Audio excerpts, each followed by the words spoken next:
Okay, we have. All right, we'll come to order.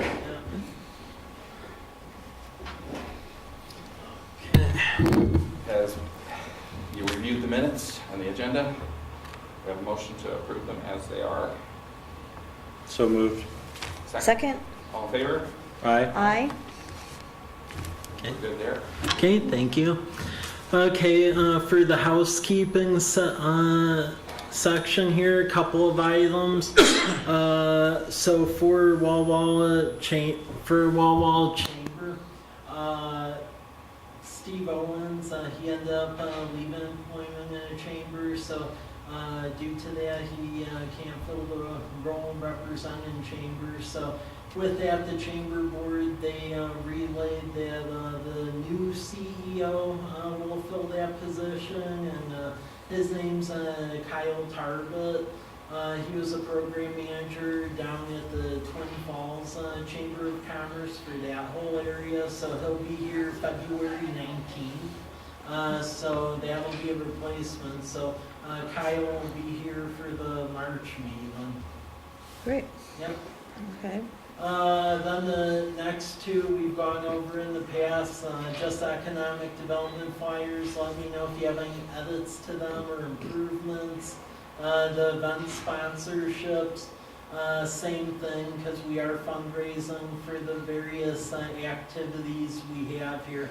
And we are doing the sign-ups for a farmer's market, and those are slowly coming along. Okay. But we need more people sign up because we actually have contracted entertainment now, so I need to make the money back because we paid the musicians.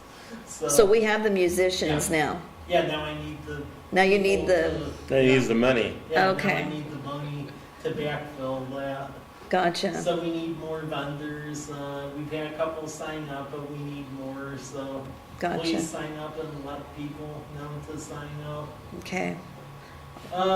Next one is the blue zones. I included a case study and then a value brief for this. So blue zones is a health concept, basically about certain parts of the world where they live the longest and what elements contribute to that. Some of the areas that live the longest is like Sardinia, Loma Linda, California, Okinawa, and a couple of other areas. And there's this nonprofit where they, in essence, try to replicate what makes like those communities work, and then translate that to different communities.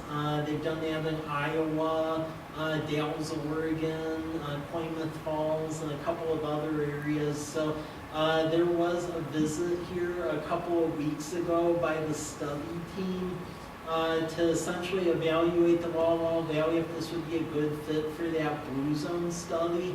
Typically who funds it are health care organizations and other nonprofits, and typically that would involve hiring a staff member to basically hammer out initiatives that encourage like the livability, quality of life elements that help contribute to those original blue zone communities. So blue zones, they are putting together a proposal now, and they're going to get it back to everyone, and then ultimately it'll be both sides of both parties figuring out if it's a good fit and where to go from here. It's a longer term commitment. It's about a 3 to 5 year commitment.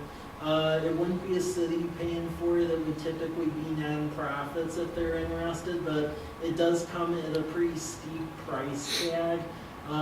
It's about $1 million to do that. So I've been basically sharing this information with the advisory bodies as far as general input, because while it isn't our money, the fact of the matter is that is other money you could put, toward other stuff, getting the other organizations to fund other things. So it's really trying to shop it out there.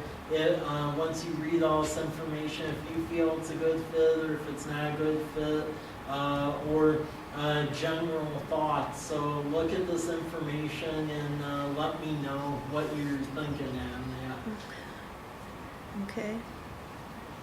Pretty my personal opinion, I'm more middle of the road on this, because while it is a designation, and I could see where you could potentially capitalize and get more tourism and things like that, on the other hand, that is a chunk of money, and that could be used to essentially fulfill capital needs now that these other nonprofits could fill. So I'm more of a middle of the road person on that, because I could see some benefit to it.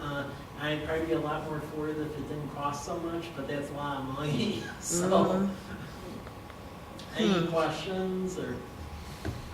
No. Okay.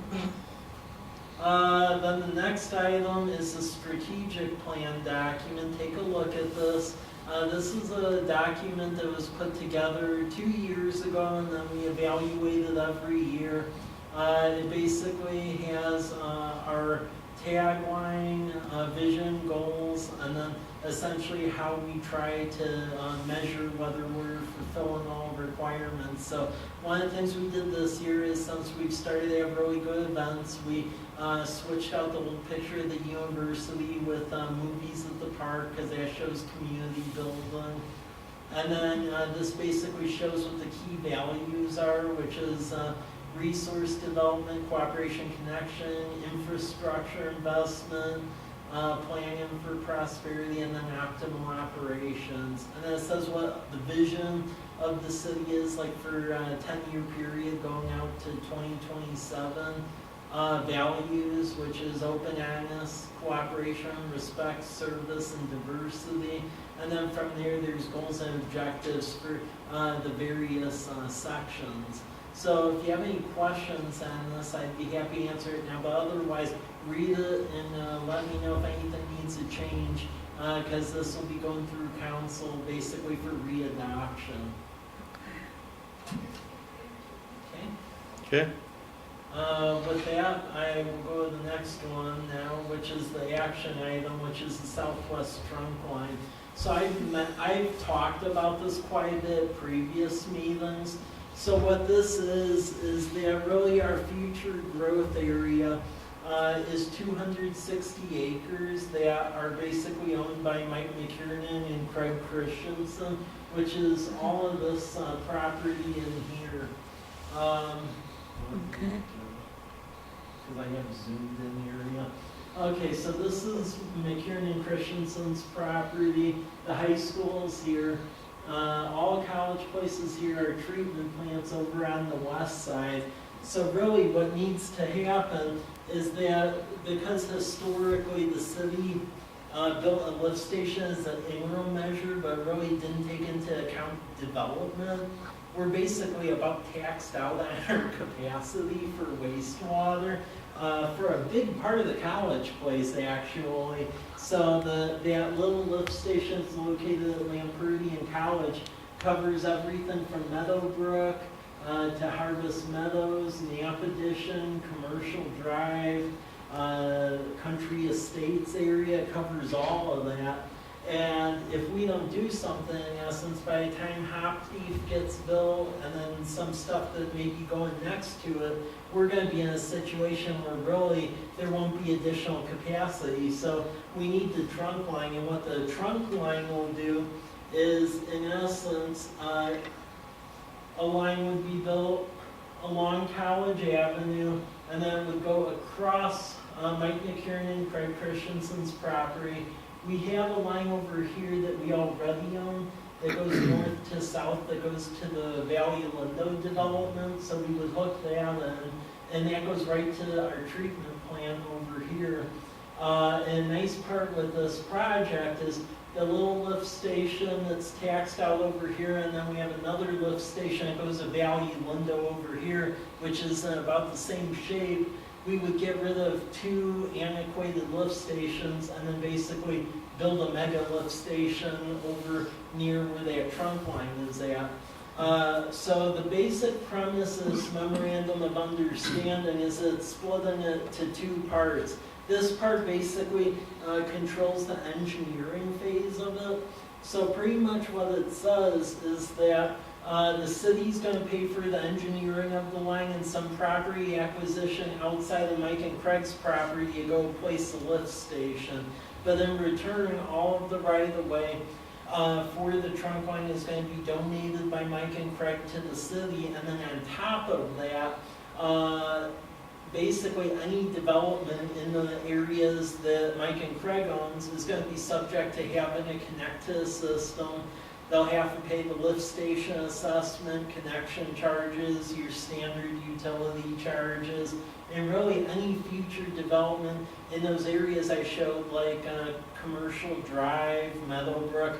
Once that thing actually gets built, they'll have to pay into it as well, because it'll be benefiting them as well. So pretty much, this just protects our rights where they know that we want to develop this. They can't go in and after the fact say, oh, don't cross my property, because it says you will give us that land, and then we will, and then they also know the future development is going to abide by having to pay the respective charges. The other thing to this is that it says we'll work collaboratively on the construction phase.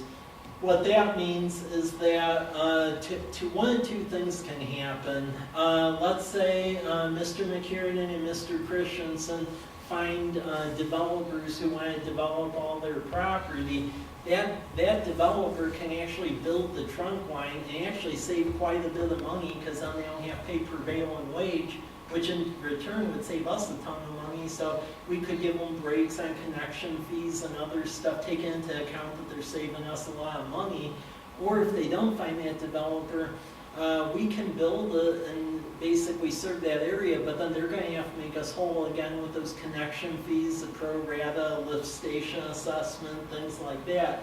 Reason we're also participating in this, want to participate in this, is because this is really like the last avenue for commercial property. We have a very tight urban growth area.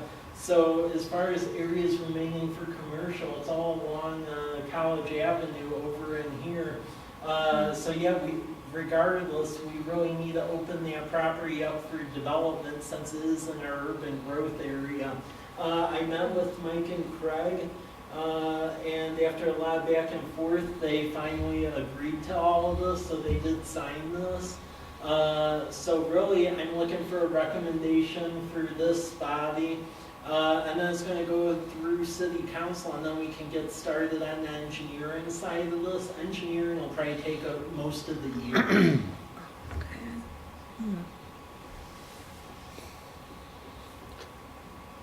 Well, I'll move that we recommend this to the council as presented and approved by the owners so far. I'll second that. All in favor? Aye. Okay, thank you. Question, Mike, on that property, has there been any kind of a site plan in there as far as the way roads will go through? Yeah. Yeah, they've turned in a preliminary. Is that online yet? Okay. Oh, Yeah. So we just, Actually, I presented that to this commission a couple meetings ago. yeah, I was thinking we. So I mean, basically where the trunk line's gonna go, which is the southern part here, it's gonna be like a boulevard almost, and wind its way to the corner over here. And the trunk line will go basically in the middle of the boulevard, pretty much. Commercial will be up front here. They wanna do a park along Stone Creek, and then the remainder of this is gonna be all townhomes, residential, and multifamily. We think it'll probably be about a 10-year build out. It can easily get up to about 400 homes in there. Easily. Wow. Because there's a multifamily component to it. So yeah, that is basically the future of the city, because we have a very tight UGA. And I can forward the plan that they turned in. So the idea is that they're going to sell it off basically in phases, where they're sectioning off the various uses, and then they're going to sell it to sell certain parts of it to certain developers. Originally, they were trying to sell it to a developer in this valley. It won't be named, but it would have been bad for everyone involved, so it looks like that's not happening, but there's other people chomping at the bit. So we do have a list of other interests so far. Good.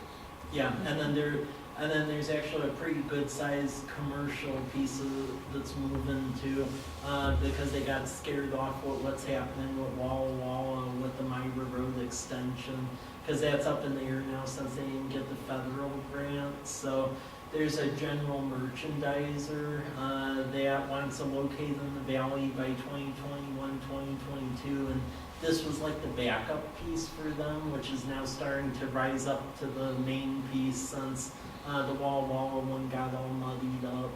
But it's contingent on us getting this trunk line built. Mm. Oh, and I thought we had looked at that before, and anyhow, lately I got looking, okay, well, what are we doing for access? Is the only access from, where all are we tying in access into that area as we grow? Yeah, well, North and south, and, naturally College Avenue. the access on this is going to be a little fascinating because you have a creek here, and then you also have a pretty significant elevation change right around there. So there is going to be a split here almost where you have residential up here, but it really won't be able to get to the bottom piece down here. And then as far as this bottom part, the boulevard is going to go to this end, but really, once you get beyond that property, it's either hooking it up with Teal Road on the other side, or there is another property owner outside of the UGA right now, and his property abuts another roadway, so potentially there could be some connectivity through Charlie Cohen's property. Okay, yeah, that's what I was like. Are we going to be able to connect through Teal that gets us to Majonier, and then where are we going to connect on the south? Yeah, so Teal, technically we could connect there, especially if the property we're likely going to buy for the trunk line, for the lift station. But the other option is if you angle that boulevard this way, technically you could route it through in the future through Charlie's property, and there's some egress to, I forget the name, but there's like a side street that goes east and west. Yeah, yeah. There's some frontage on Right, yeah. that. I know what Yeah. I can't remember the name. Okay. Just not that we get landlocked in like some other development sometime. Yeah. Yep. Any more questions on this, or? Okay. Yeah, with the engineering side of it, we're expecting that bill will probably, to do engineering plans is probably gonna be around 500,000, just because of the complexity of the plans and the lift station. And then actually building the lift station and the trunk line, if we can get a developer to do it, it'll probably be around maybe $3.5 million if they did it. If the city had to do it because of prevailing wage and then the American steel laws and everything else that goes into effect, it would bump it up all the way to like $5 million if we had to do it. So hopefully we can find the other party to go do it, because otherwise it'll hurt everyone's bottom line. Okay, so to get to the development activity stuff, so there's quite a bit of stuff moving. Happy Wander opened up the previous weekend, and that's been packed on the weekend, so that seems to be doing good. Project CK, I can actually say who that is now because they bought the land. So that's Circle K. Oh. Yeah. As I said, the abbreviations don't take much imagination to read through them. But, Yeah. so that's a Circle K, and it'll be a convenience store, gas station, car wash. And they bought basically the corner chunk of Whitman Drive and Myra Road. So basically the southwest corner where that creek is at. So they'll be going. Hop Thief, that's the brew pub restaurant behind Les Schwab. They've turned in all their plan and submittals, and now we're just getting to reviewing the building plans, but that's going to be issued shortly, and they'll go to construction on that. We have 2 hotels there snooping around. The one seems to be waiting for Hop Thief to open up, and then they'll announce their plans once that's open.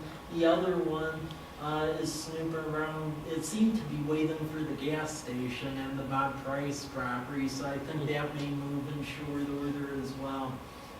Project FM, that is the one that is looking at Mike McKiernan's property. As I said, think of what the abbreviation stands for, and you'll be able to connect the dots on that. There's also a fast food establishment looking at that corner lot at Commercial Drive and 125. Another nursing home in front of Villages, the Garrison Creek, that's moving. For residential Villages at Fort Walla Walla, that's basically the last third of that property on Whitman Drive by the gas station. We were able to finally get all the plans approved, so the ball's in their court to go build it now. So hopefully they'll move through soon.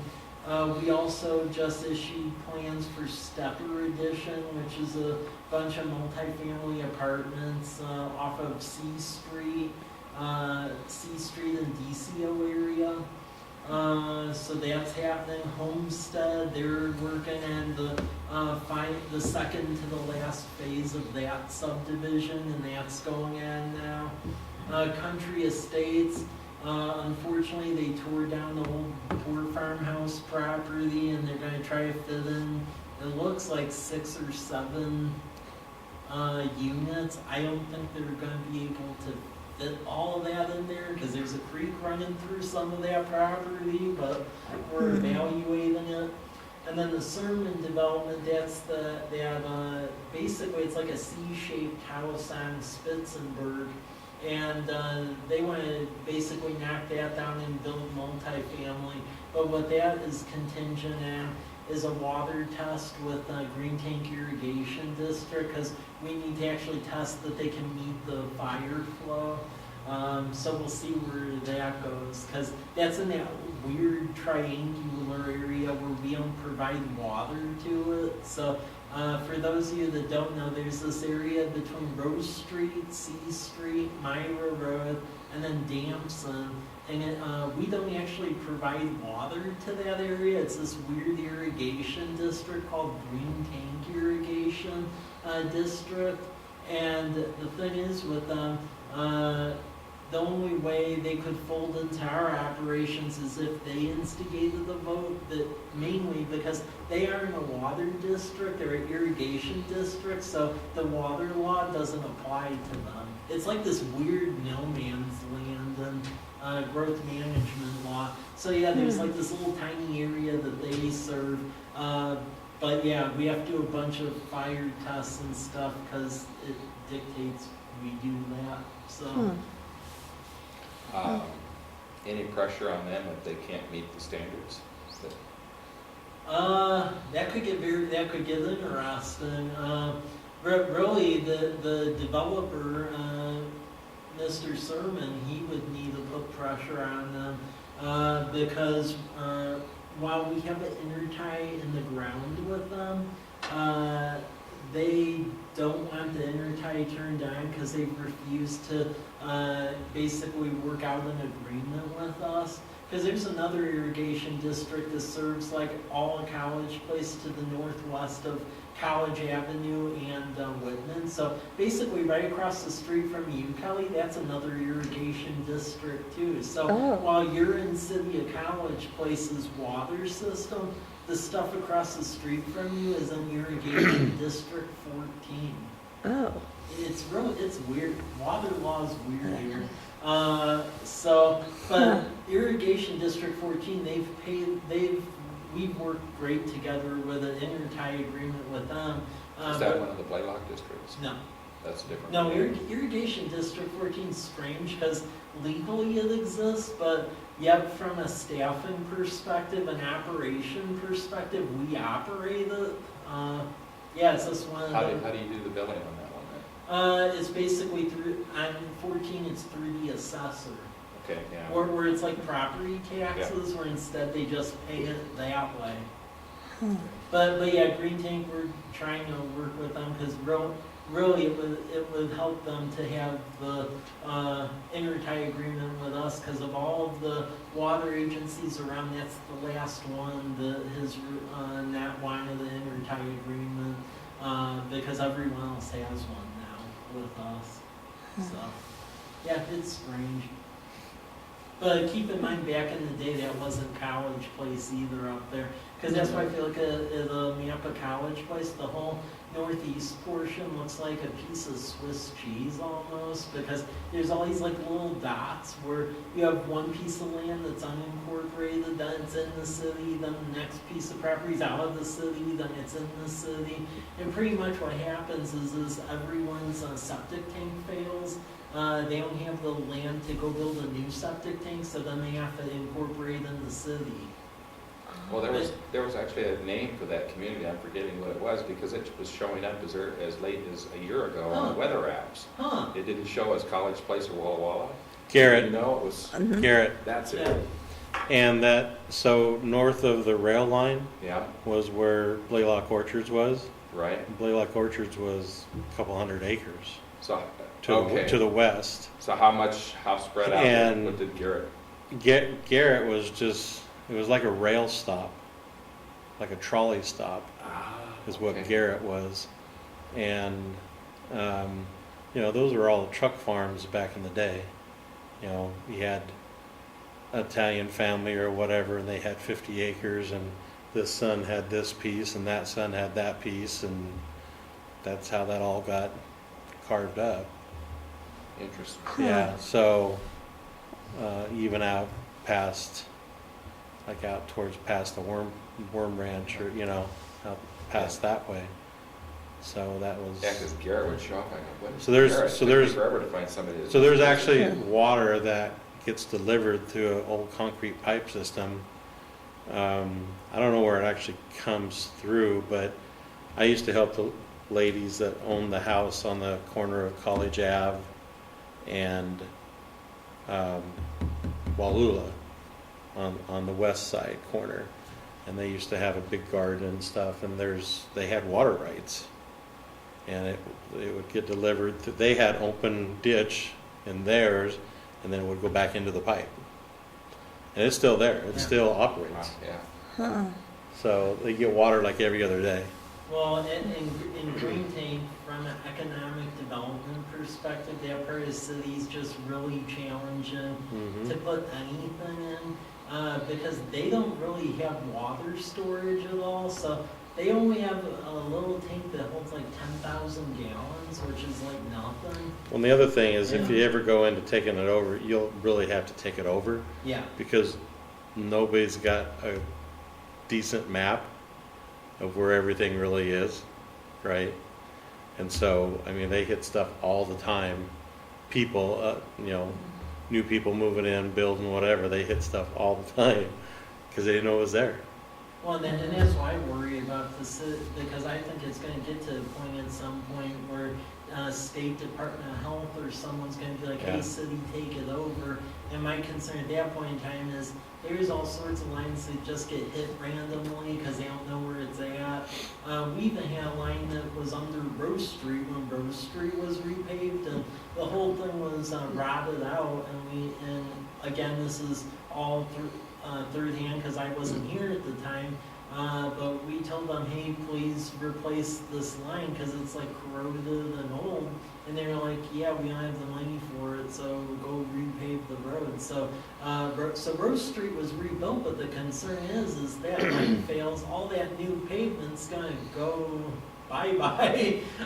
So it's a huge liability, but as a city, we can't really do much because they're in this like weird, they're like in this weird space where, because they're an irrigation district that has so few connections, that most pieces of like growth management law or water law don't apply to them. It's really weird.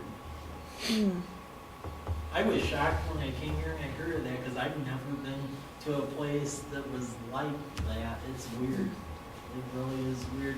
So yeah, what Stepper did with Sermon on Spitzenberg, we hope that will take place. I just don't know because whatever that fire test yields, that's what it's going to yield, because it's either it meets it or they're going to have to pay us for the intertie or something. But yeah, we don't know. So. Hmm. He's not gonna have the money to do it.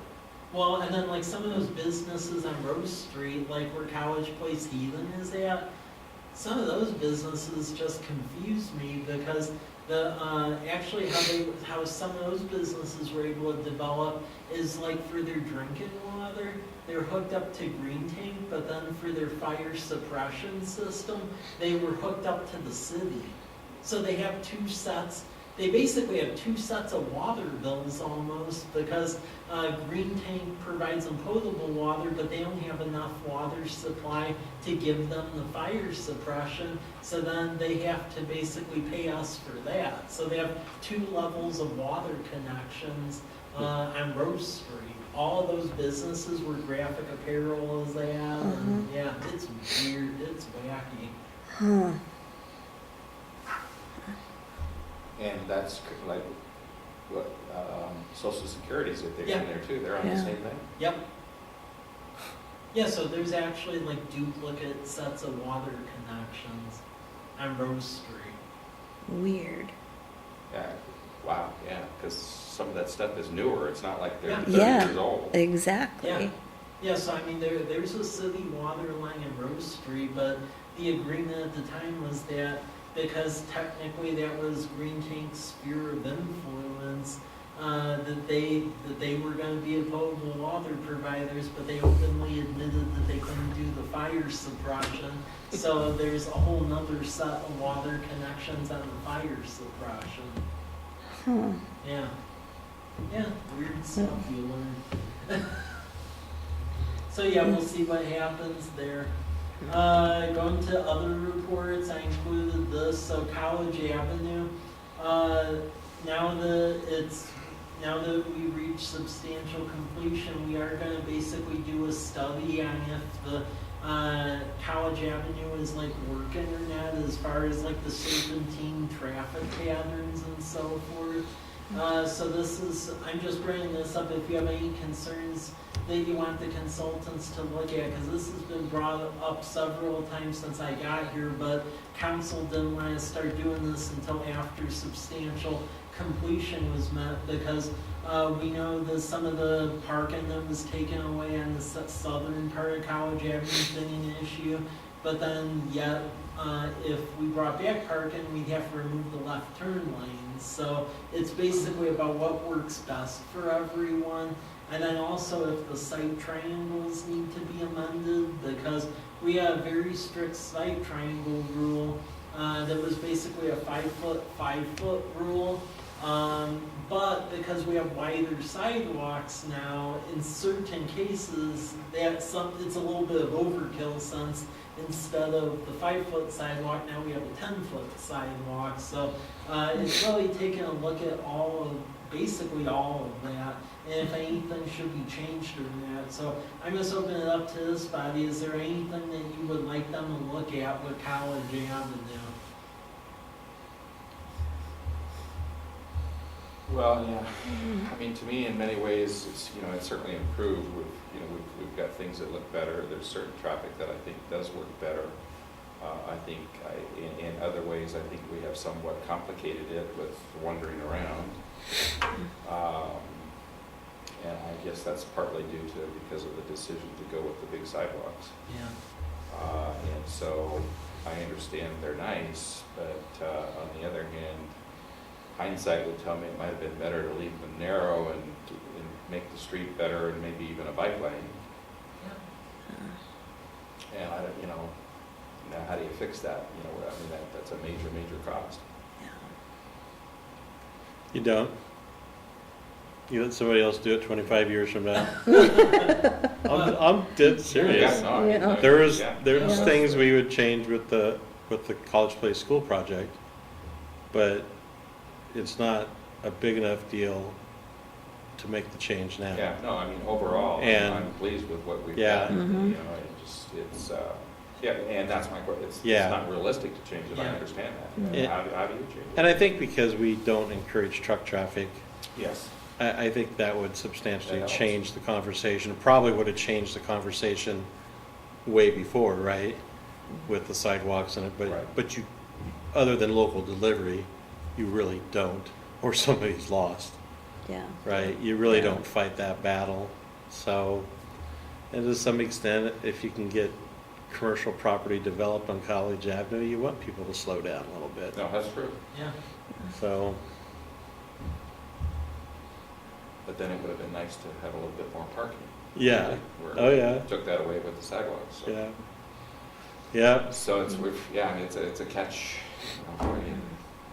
Well, and then I don't know how much you've noticed, but this year the students at the university have caught on that traffic will stop for them if they don't trip the lights. I know. Yes. And cross the street and then trip the light, even though there's nobody going any longer. You've got a red light with no crossing. And Yeah. I don't know how you educate, you just make the thing worse. I mean, it's just, sometimes Yeah. I think we should have just required them to put a fence up and do pedestrian overpasses over that road.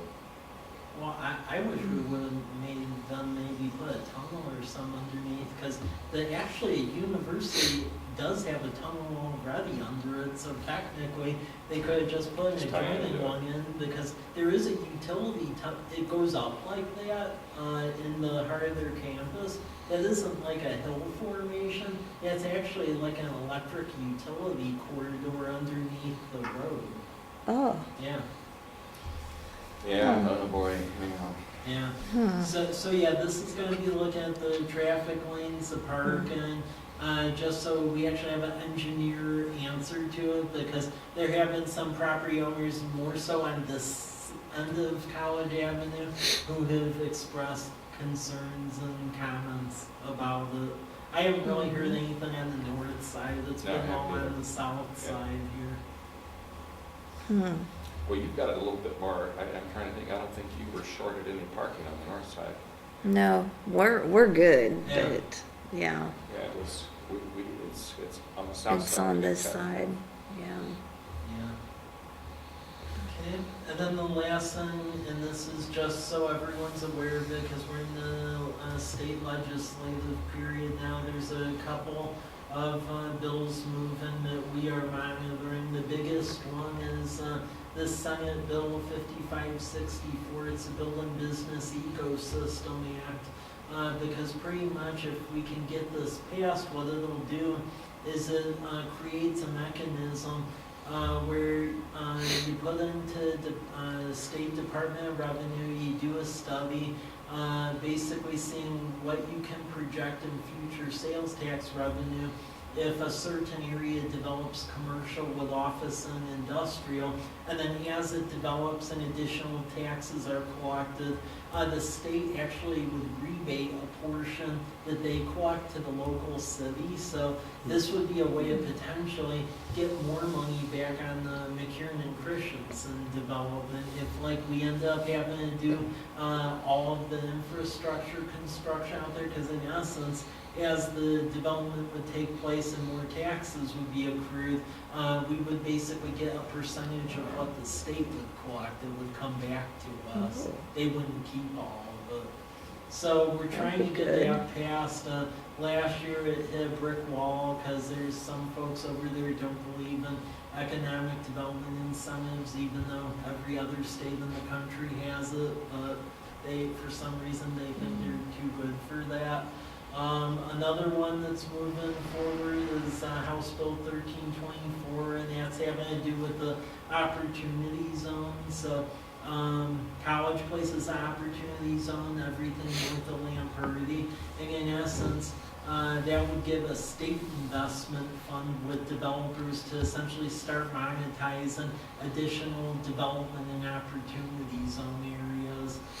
So we're trying to get that, and then there's multiple affordable housing bills. The biggest one we're trying to push is one that allows all cities to do that multifamily tax exemption, because right now you either have to be in a county with a population above 100,000, or you have to be a city above 20,000, or a county seat, which means that, because the county's not 100,000, we can't get it there. Walla is the biggest city in the county seat, so we lose that, so we just can't participate at all. And if we had that, I think we would have seen multiple mixed-use developments on College Avenue already. That's been a major stumbling block that we can't apply for that. So we're trying to get that fixed this year, but yeah, these are the three things going in. And with that, that's what I have for this meeting. Perfect. All right. Yep. All right, well then. Drive safe, everybody. All right. Yeah. Yeah.